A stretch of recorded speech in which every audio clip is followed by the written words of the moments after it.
My name's Brianna. This is Inda, our Sumatran tiger.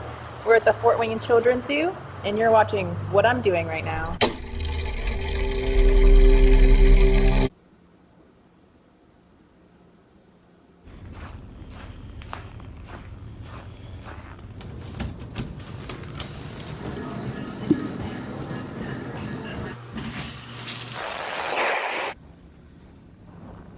The first thing on today's to-do list is taking my Mustang into the dealer so they can figure out what's wrong with my electrical system and hopefully fix my air blower thing.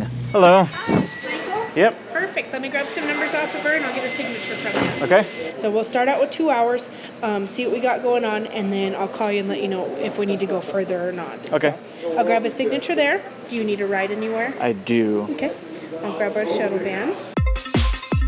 The next thing on my to-do list is figuring out what else is on my to-do list. I have to stop the woodcutting time-lapse. Claire Emery, who is doing the limited edition woodcut prints for DFTBA. Over the weekend, I left a camera at her workshop running so that we could get her doing a woodcutting thing in fast motion. But now since the weekend's over, I need to go stop that and get the footage. I have a phone call with Summit. They're the company that Cinema Studios leases office space from. We're gonna talk to them about potentially expanding the amount of space that we rent from them next year. I have to meet with Skip at 2 p.m. He's gonna help us design and build a sound studio at Cinema Studios. He's a really interesting guy. I like him a lot. I have to finish an episode of Crash Course Philosophy. I have to finish an episode of Crash Course Physics. I have to finish an episode of SciShow Kids about plants. I have to finish an episode of SciShow Kids about winter. I have to finish an episode of SciShow Kids about blubber. Finish an episode of SciShow Kids about the flu. And then if I have time, as a bonus, there's an episode about the tallest tree.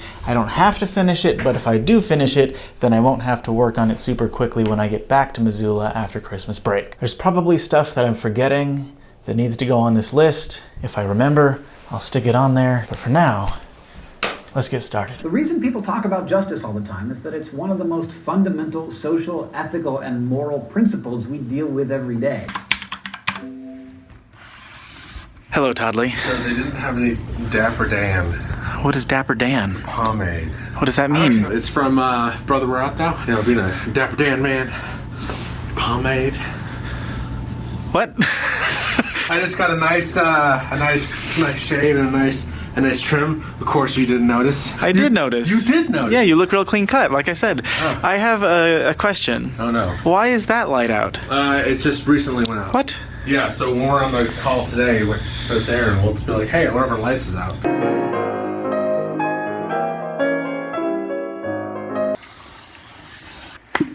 Yeah. Buddy.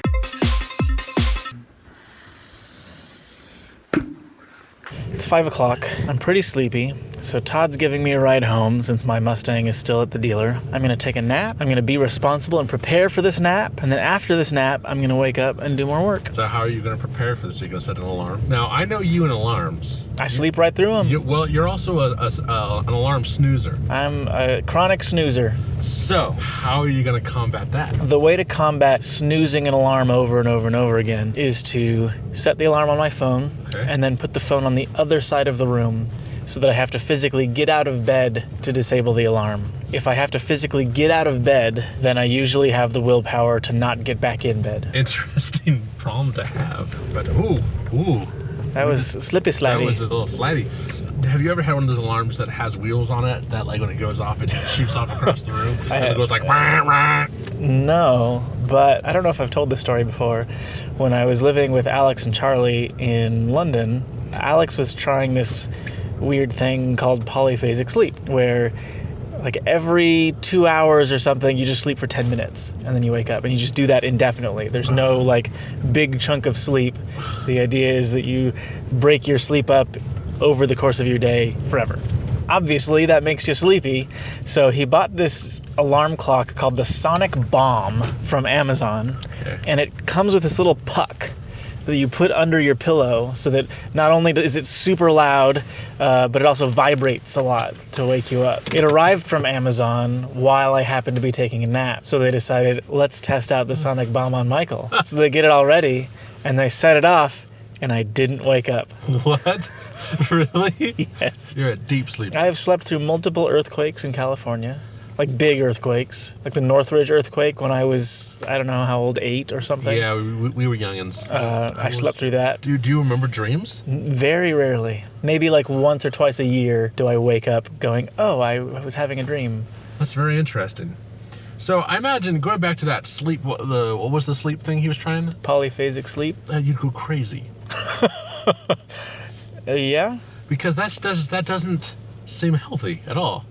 Our minds need to rest along with our bodies. So 10 minutes every 2 hours sounds stupid.